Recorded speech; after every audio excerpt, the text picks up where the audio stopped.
This is like the harsh truths of interviews. I've done thousands of interviews. That hiring manager knows if they like you and if they're going to hire you, most likely within the first 5 minutes. 99% of hiring managers' first question is, I've seen your resume, but tell me about yourself. One, they haven't seen your resume. They didn't read it. They walked into that interview totally blind, in case you were curious. That is your first and potentially only chance to catch their attention and make an impact. Some of this is going to come down to body language. Some of this is going to come down to how you answer, how are you doing today? Right? Do not say good, by the way. If they're like, hey, how's your day so far? And they go, good. It's terrible. Okay. Say something interesting, right? Oh, it's been really great. I'm a big fan of gardening. My garden's been coming in lately. So really excited about that. It's something interesting. What about you? Have you got anything interesting going on today? Welcome back to Secrets of a Corporate Game. So many people are trying to navigate a corporate world that is laden with secrets, cleverly hidden and unspoken rules to a game that most employees don't even know they're playing. On this podcast, we try to give you a peek behind the curtain and unveil some of those secrets with tips and tricks that you can apply today to start taking control of your career and progress up the ladder faster. Hi, my lovelies. Welcome back to another episode of Secrets of the Corporate Game. I'm your host, Kendall Berg, that career coach. And today we are talking all about job transitions, job changes, and how to handle that at your current place of work when you're looking externally. So today we're going to jump right in. It's a hot topic. There's lots happening in the marketplace. So let's do this.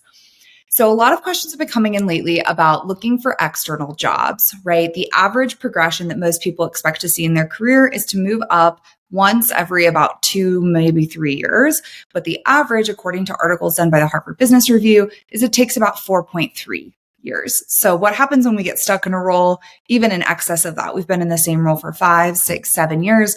We start to get extremely frustrated. And while some companies have really great programs for career development, career progression, they have clear career pathing and goals, a lot of them, if we're being honest, just frankly don't. So then we get stuck, we get frustrated, and we don't know what to do next. So we're going to talk about that job market, that job search, and what that looks like. So gone are the days of 2020 past where there were so many jobs at exorbitant salaries that were all available. Companies couldn't recruit fast enough. And if you applied for a job, you had an interview within days. Now the market is moving much slower. After polling some other friends of mine in the career coaching and recruiting space, we're seeing it on average taking 4 to 7 months now to land a new job. And that's with active applications, networking, and interviewing. So something important when you're going into the job search is to be realistic about your expectations and what it's going to take to land you the next job. Now we're going to talk about tips and tricks and how to navigate that. But what I always encourage clients to start with first is if you like your company, but you've just been stuck in your role and your level for too long, it is always easier to look for an internal move first, right? So this requires networking with people in other areas of the business, maybe other LOBs or other divisions. It means figuring out what roles are your skills fungible for, meaning where could you apply the skills that you use in your current role into a new role. And then start building relationships with the individuals who are hiring. Forbes released a study at the end of last year. It said 83% of roles right now are being filled by somebody the hiring manager knows or who is referred to them. And what this means is what we've always talked about, the old adage, it's not about what you know, it's about who you know. So you need to be networking. That's how we build relationships. That's how you get yourself teed up for a job. I had an executive client of mine once say that any role he's posting is already filled, right? He's already talked to the best people in his organization. He's already talked to people who worked with him before. He's already got people teed up before that rec even goes online. So unless you are a stellar external candidate that really just blows everybody out of the water, you're not going to end up with the role. And so how do we overcome that? We start looking internally first, building our relationships. The second thing that we're going to do when we do decide, hey, there's nothing internally I want to do, or maybe the company's culture is actually the problem and the reason we're leaving. There's no upward mobility. There's no clarity of goals or objectives. They're shifting priorities too frequently. They're burning people out. You're working too many long hours. Any of those. We're changing teams within the company. Does not fix your problem. We're going to look externally. When we start to look externally, there are a few factors to keep in mind. So what I encourage my clients to do is identify 2 to 3 titles that are a good fit for both their skills and what they want to be doing. Now, you'll hear a lot of people online say, oh, you should just be applying for any job you think you're qualified for. The reality is if your resume, if your interview, if your cover letter is not tailored to that specific position, you're not going to get the traction you want. Especially if Forbes is right and only 17% of roles are being filled cold. That means that you're applying for jobs looking to be in that 17%, be a perfect fit, get that call, and then rock the interview. This means we need to be intentional. So a max of 2 to 3 titles that you think align. Now, these don't necessarily have to be what you're doing today. They don't have to be your same seniority, but they have to be a good alignment for your skill and where you're going. So for example, I'm a director of planning and strategy within the IT space. My role is very similar to a robust chief of staff role. I could very easily apply for chief of staff executive positions, or I could apply for other director operational roles, right? So that would be 2 titles, director of operations, chief of staff, that could be good fits for me. A third stretch would be like a director of strategy, similar to what I am now.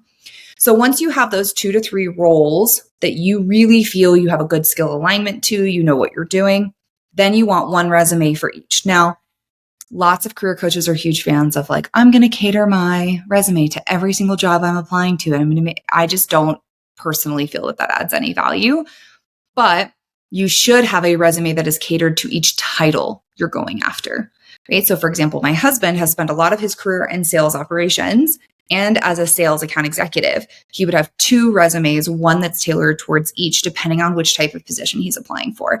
You wouldn't want to apply to a sales ops role using an account executive resume because the skills aren't going to have as much overlap and the content of the resume is not going to align as well. So pick 2 to 3 titles, have 1 resume for each that's clear, and also have 1 cover letter for each. Now, my husband's giving me a hard time about this. I've seen a lot of you guys commenting on social media. You're not a fan of me saying this. The reality is, if only 17% of roles are being filled cold and you're applying cold, you need a cover letter. I'm sorry, I hate them too. I don't know what to tell you. So you would want a cover letter for each of those titles that is different from your resume. So a huge mistake I see people make when they're working on cover letters is it's basically just recapping what's in their resume in paragraph form. That's not what we want to do at all. Instead, we want to talk about the company you're targeting. This would require customization for each application. We want to talk about why this role speaks to you. And you want to share things about yourself that aren't on that resume. Right? So maybe you're applying for a company that's based out of LATAM and your family is from South America originally, and you want to highlight that in the cover letter. That's a great thing that you can add too that helps resonate with the hiring manager. What we don't want to do is just say, I've hit these metrics in these roles and done these tasks the same way that we say it on the resume. Once you've got all of that organized, then we're going to start the job search. So the way that I like to do the job search is, thank you for tuning in to today's episode. If you're finding the information on this podcast helpful and you're looking to take control of your career and start to elevate yourself to the next level, go ahead and check out our course.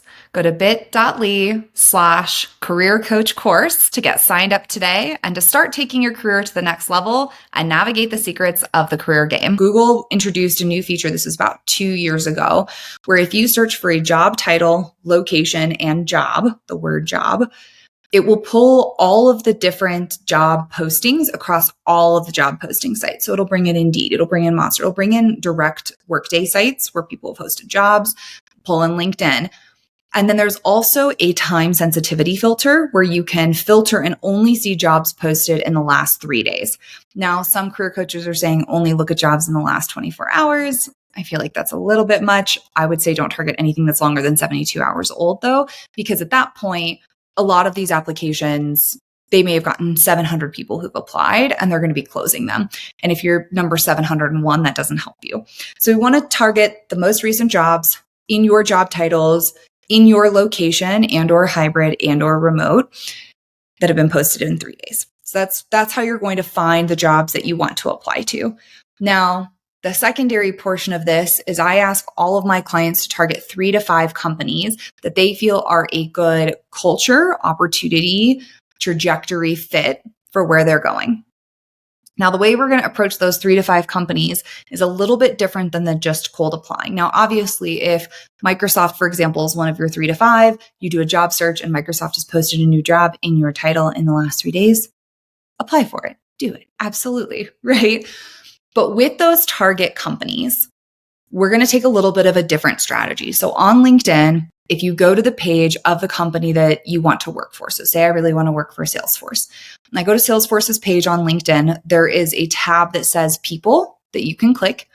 And there is a search bar where you can search titles. So you're going to search the title that you want. And then there's a location where you can filter it. So perhaps you're in San Francisco and you want to look at their home office. You'd filter San Francisco. You can then see everybody who's in that division on LinkedIn, and you can connect with them, which is great because we want to build relationships with the individuals at our target companies. I had a client, this was last year, and I always use him as an example. He did 160 coffee chats in 3 months. I've never seen anybody do this. And I don't know that you necessarily have to have 160 chats, let me be clear, but I've never seen somebody hit the pavement as hard as this guy did. He was talking with everybody he could get his hands on at his target companies. And it was a lot of effort, right? He's meeting with them. They don't have positions open. He's getting to know them and their problem statements, but they're not hiring right now.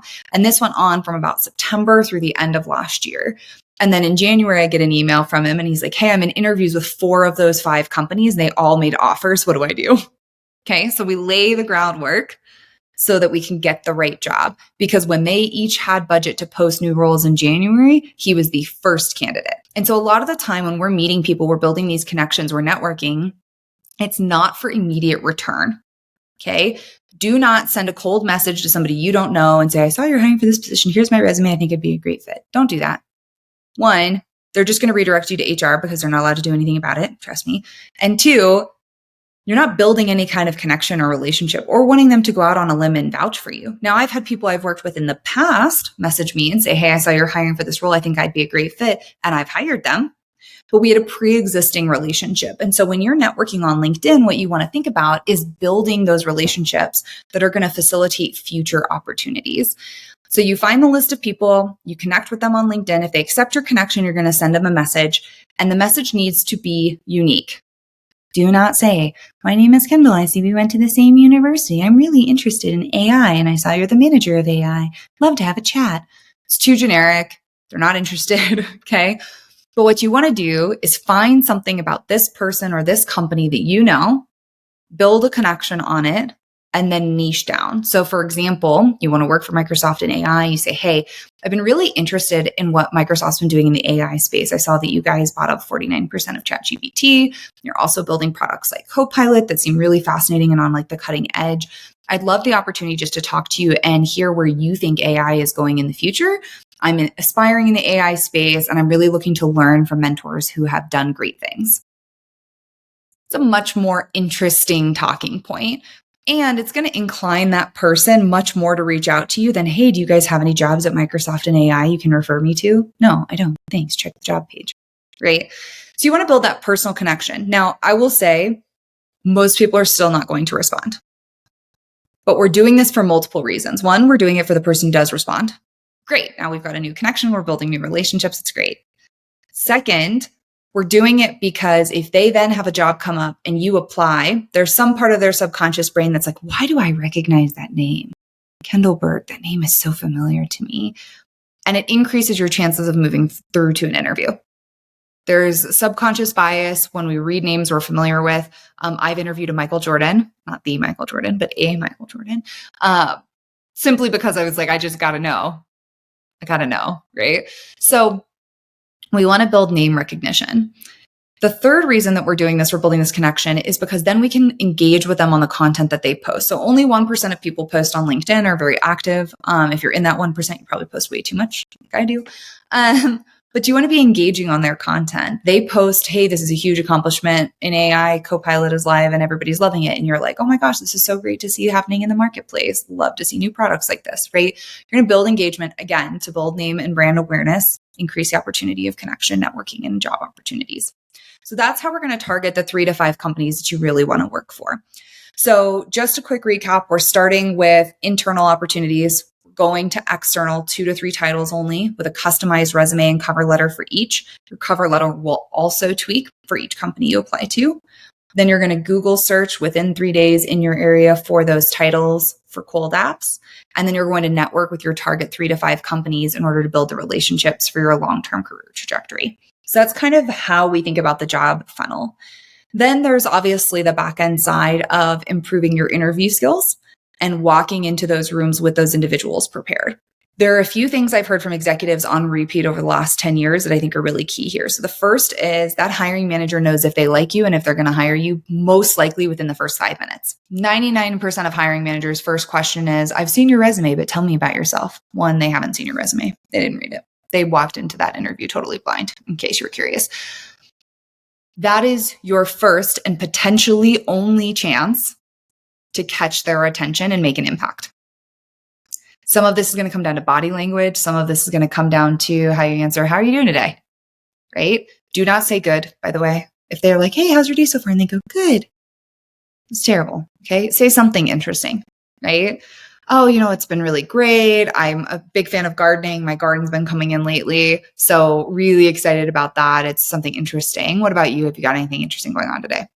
Right? Do something, build some kind of connection. Okay. Then you answer, tell me about yourself. Do not go back to your birth and the first time you were interested in AI. Okay, they don't care. And this is like the harsh truths of interviews. I've done thousands of interviews, and every time somebody's like, well, when I was a kid, I was really interested in technology. So I studied technology and got my degree in IT. And no, I do not care. None of that is relevant to me whatsoever. You want to lead with who you are, what makes you unique, what's your brand, how do you add value? You want to knock that out of the park. Okay. And then you want to recap your experience within the context of what makes you unique and special. All right. If this is something that interests you, I highly recommend getting my course. There's a whole branding exercise in there, or signing up for my coaching program and we can do it together. But you have to have that strong brand. You have to know who you are, what makes you unique, why do you bring value, in order to really crush this question in the interview. I had a client recently who we went through this exercise. They went into an interview and the hiring manager paused after their answer and said, that's the best answer I've ever gotten to that question. You're welcome. Okay. So you're going to start there and you're really going to crush it. So first 5 minutes of the interview, building connection, building rapport, number one most important thing. Second thing is have questions. Okay. This has been all over the internet. So if this is the first time you're hearing this, I need you to internet more. Okay. But you have to ask questions at the end of your interview. And I don't want generic ones. Don't say, what does the first 30 days look like in this position? It's not relevant. Okay. You need to be asking questions that are either A, specific to the job that you have legitimate confusion on. Hey, when I spoke to this manager, they said that this job would be really focused on resourcing, but talking to you, it sounds more like it's financial forecasting. Are you doing both in this role? Is there an overlap here that I should be aware of? Who are the stakeholders for each? That's an educated question. Hey, I'm making connections on the information I'm getting about this role and I have more questions. Okay. You should be doing that. And, or they should be specific to you, your growth, your progression, and what you need. Okay. I am very passionate about building the next generation of leaders and being people manager. It's huge to me in my general well-being and happiness. And so I always ask, what is the trajectory in this role to build an expanding team? What does that look like? How do you develop your team members? What do promotion cycles look like? Get me up to speed on how I'll be helping contribute to our leadership. That's important to me, right? What is important to you? Ask those questions at the end of the interview. You can ask the same question 5 times. They don't know. I promise you, they are not going to everybody else who interviewed you like, oh, what did Kendall ask in her interview? They don't have time. Okay. You can ask the same questions, but ask real questions that are beneficial. I remember the executive that I work for now, when he was interviewing with me, I asked him a bunch of questions based on information I'd gathered from other people who'd interviewed me about the role. And I was like, hey, I'm really curious. I heard this and this. It seems like those two would go together, but they're kind of operating separately. Is that something you see changing when somebody steps into this role? How would you see me impacting this result that so-and-so mentioned? And that shows that you care, that you're paying attention, that you're listening, that you're starting to think about what it would be like to operate at that level. And you're not just going to wait till 6 months in and then start thinking about this stuff, right? So those are really going to set you apart. I recently had dinner with my COO and he said that's his biggest pet peeve is when you get to the end of the interview and they're like, oh, I don't have any questions. Thanks. Stupid. Ask questions. Okay. So first 5 minutes, ask your questions. Last thing for an interview, have good body language. I do not care if it is virtual. Okay.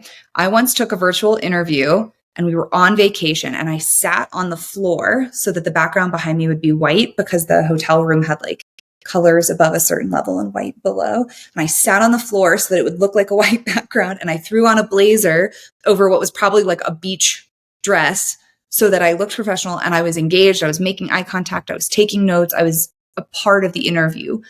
Do these things. I know tech has gotten really casual and everybody wears hoodies and their flip-flops and it's real relaxed, fab. Do that day 12 after you start working. Do not do it in the interview. Okay, be engaged, ask questions, dress up, look nice. Come on. And the last thing that I'll say for the interview is be prepared. Okay, interviewing is a skill. You should have 3 stories prepared to talk about if they ask you any situational questions. You should have your leadership style ready. You should have your communication style ready. You should have how you handle conflict ready. These are standard questions. Be prepared for your interview. Don't just go in cold. Okay, I'm somebody who is really great off the cuff. Okay, I don't plan out any of these podcast episodes. I'm just riffing with you here today. This is how I operate. Okay, there's no agenda, there's no plan, there's no script. I just kind of make it up as I go. I'm pretty good that way. I still prep for every interview. I pull up the LinkedIn of the person who's interviewing me so I know what their background is. I pull up the job posting so that I can look at the things in the requisition so I make sure I put things in context of what they're looking for. I write down my top 3 accomplishments in my career. Do a little bit of prep. It'll change the way that your interviews go. So say you do all this, you're progressing in your career, you get the job. One of the questions I've been asked a lot lately is, do I tell my boss at my current role? And how do I handle the situation in my current job? Dun, dun, dun. Okay. I have some very strong opinions here, and we're going to talk about it. Okay. If you are really, really happy in your job, you like your company, you like your boss, you like your team, you like what you work on, you get paid fairly, and somebody else recruited you, right? You're not really looking for a job, but they reached out, you did it for fun. Now they're offering you a lot of money. If money is the only reason you are leaving, you should discuss a counteroffer with your boss. I'm going to say it again. If the only reason you are leaving is money, you should discuss a counteroffer with your boss. If you are leaving for literally any other reason, I don't like the scope of work, my skip level boss is a jerk, my coworkers are really difficult to work with, there's a lot of toxicity in the company, there's no upward mobility, any of those are not going to change if you stay. So a counteroffer doesn't fix any of them. But if the only reason you're leaving is money or a title, perhaps, if you're leaving only because of a title and money, then a counteroffer fixes your problem. So what I generally say is if you're looking for an external opportunity, 1, don't tell your boss till you have something solid ever, because they could decide to manage you out. Doesn't matter how great your relationship is. They could push you out. I have a pretty open relationship with my employees and I tell them, hey, if you're going to start looking, please let me know so we can work together on it. But even so, if somebody comes to me and says they're leaving, I'm immediately thinking, okay, how do I backfill them? Who do I need? How do I start hiring? I need to get approval. It's just the way that your brain works. Okay. It's not to say I would push somebody out. I would definitely encourage them and support them, but I got to backfill them. Right. So by the time you go to your boss, they either need to be able to do something to keep you or you need to be gone. Those are the only 2 scenarios. Right. Now, if there is something they can do to keep you, we go in a very non-demanding way. Hey, I want to let you know, I was approached by this company to interview. I wasn't looking for a job. I'm super happy here. I did go through the process and they have offered me about a 20% raise over what I'm getting paid here. I'd love to stay and keep working for you if the company can match that. If not, I'm willing to take this other opportunity, but I wanted to give you the opportunity to decide if that's the direction that the company wants to take and if that's what's best for the team. It's not demanding. We're not mad. It's not an argument. And then they either counter or they don't. If you are leaving, we keep it short. We keep it simple. We don't give them a chance, which is, hey, want to let you know I've accepted offer at another company. I've really enjoyed working with you. I want to turn in my 2 weeks notice, though. I'll work with you on a transition plan, but wanted to give you as much notice as possible. Then we do it. Okay.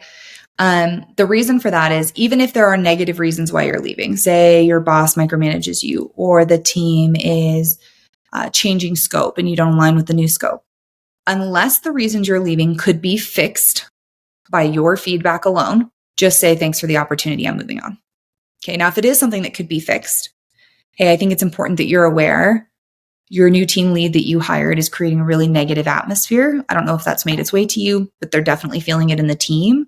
I'm just letting you know in case there's a different action that you want to take in order to get ahead of that, but wanted to give you my 2 weeks notice. If it's something they have control over, you think they may listen to you and they may change, by all means, give the feedback in your exit interview.